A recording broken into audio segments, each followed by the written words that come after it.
안녕하세요. 홍법 역사탐구소 박익순 소장과 함께 떠나는 주말 역사 산책 시간입니다. 윤석열 정부 들어서 지지율이 계속 낮아지고 있는데 이번 주는 외교적으로 아주 대단한 성과가 돋보이는 것 같아요. 캄보디아와 인도네시아를 순방 외교하면서 미국 또 일본, 중국 수뇌부와 연이은 회담을 하고 또 국내에 들어와서도 사우디아라비아의 빈살만 왕세자하고 아주 통큰 투자 협약을 맺기도 했어요. 그리고 스페인과 네덜란드하고도 반도체 산업에 대해서 협력하기로 하는 등 아주 외교 무대에서 돋보이는 한 주가 된 것 같아요. 이제 이렇게 되면은 우리나라의 어려운 경제 여건이 좀 다소 숨통이 트여지지 않을까 이런 생각이 듭니다. 오늘은 선덕여왕의 뒤를 이어서 신라 제28대 왕으로 즉위한 진덕여왕의 시대로 들어가서 역사 산책을 해보도록 하겠습니다. 진덕여왕은 선덕여왕하고는 사촌간이에요. 이 선덕여왕 말년에 비담이라고 하는 상대등이 반란을 일으키게 되는데, 이 비담은 폐위이 된 진지왕의 맏아들이에요. 그러니까 이제 김춘추한테는 이제 큰아버지 뻘이 되는데, 폐위 된 진지왕의 아들이라는 점에서 상당히 불이익을 받아왔다고 느꼈던 것 같아요. 사실 김춘추도 비담과 마찬가지로 폐위된 진지왕의 손자이기 때문에 어떤 면에서 이 진골 내에서도 조금 멸시를 당하는 그런 입장이 있었고, 김유신도 금관가야의 왕족인데 신라에 기화해서 진골에 편입이 되었지만은 역시 신라의 본토의 진골 세력과는 상당히 소외감을 느끼고 있었던 것 같아요. 거기다 이제 선덕여왕도 최초의 여왕이지만은 주변 국가, 특히 당나라 같은 데서는 외교 관계에서도 아주 여자가 왕 노릇을 하고 있으니까 주변 국가에서 자꾸 침공을 하는 거 아니냐 이런 식으로 깔보고 말이지. 또 국내 신라 내부에서도 여자가 왕 노릇을 하기 때문에 정치가 잘 안 되고 있다. 여주불능 설리라.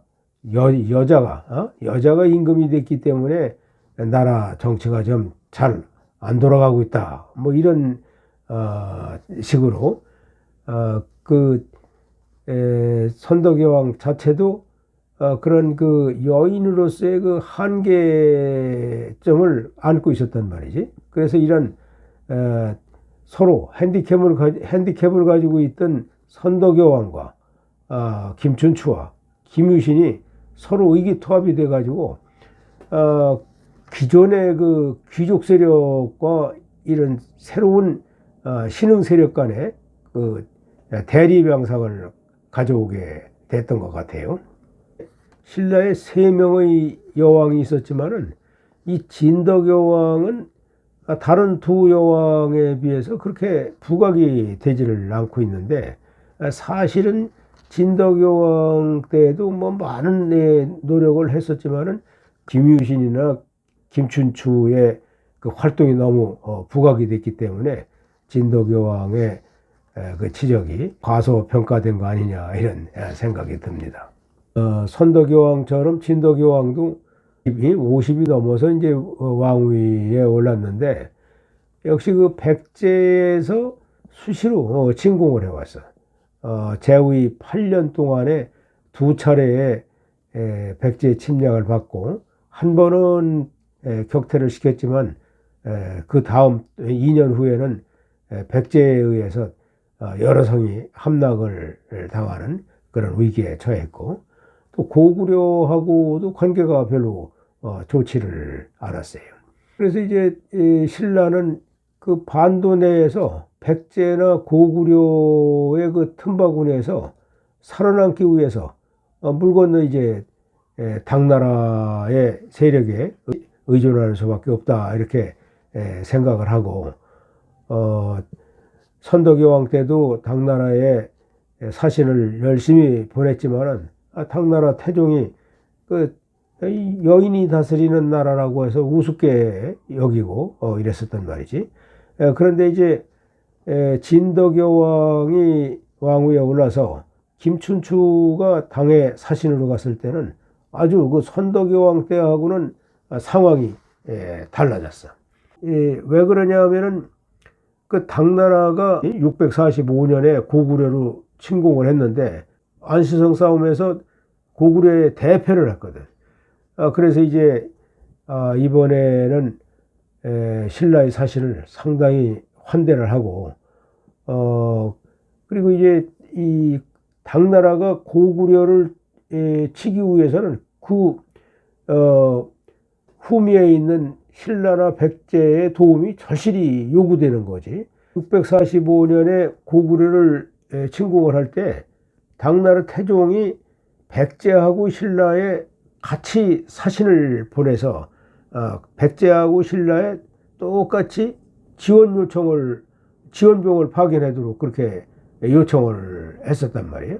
근데 신라는 당나라의 요청에 부응을 해서 군대를 파견을 해서 후미에서 그 고구려를 침공을 했단 말이지.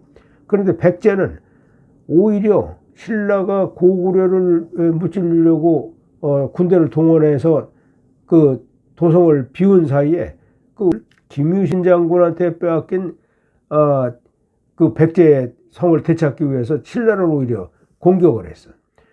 그래서 이제 안시성 싸움에서 지고 나서 당태종이 생각을 할 때는, 자, 신라는 열심히 자기 나라를 도왔는데 백제는 말로는 지원병을 파견하겠다고 해놓고 오히려 신라를 공격을 함으로 인해서 이를 그르치게 만들었단 말이에요. 그래서 그 이후에 당나라에서는 백제의 사신을 아주 받아들이지 않았어.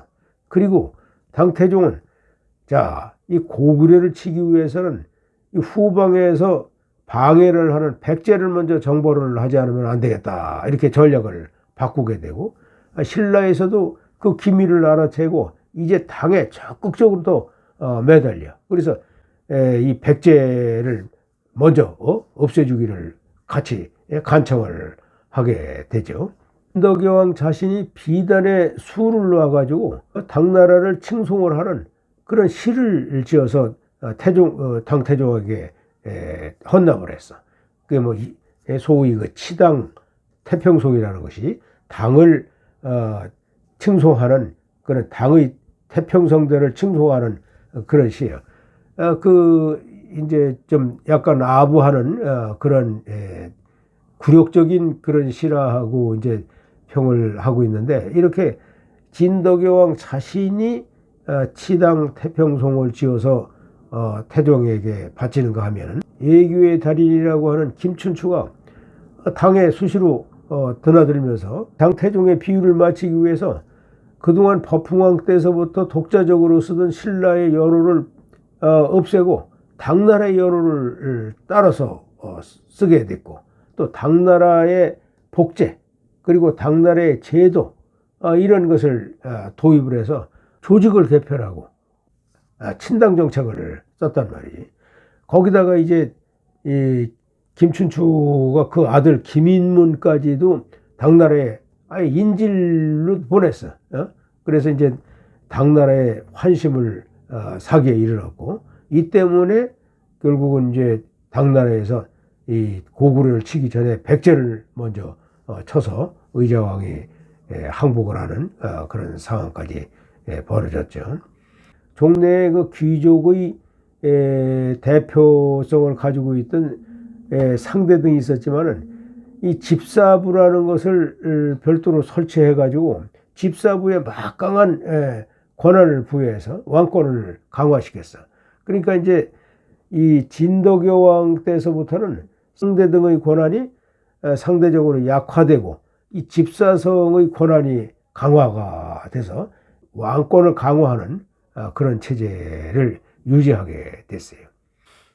이렇게 그 진덕여왕은 특히 고구려나 백제를 견제하기 위해서 당과의 결속력을 강화하면서 당나라의 문화를 많이 받아들이고 신라가 그 지역적으로 지정학적으로 한쪽에 치우쳐 있어 가지고 그 하나의 지방도시 정도밖에 안 돼 있었지만은 그 당나라의 거대한 그 선진 문화를 선진 문물을 받아들임으로써 신라를 한층 그 도약시키는 그런 역할을 한 여왕이다, 이렇게 평가를 할 수가 있어요.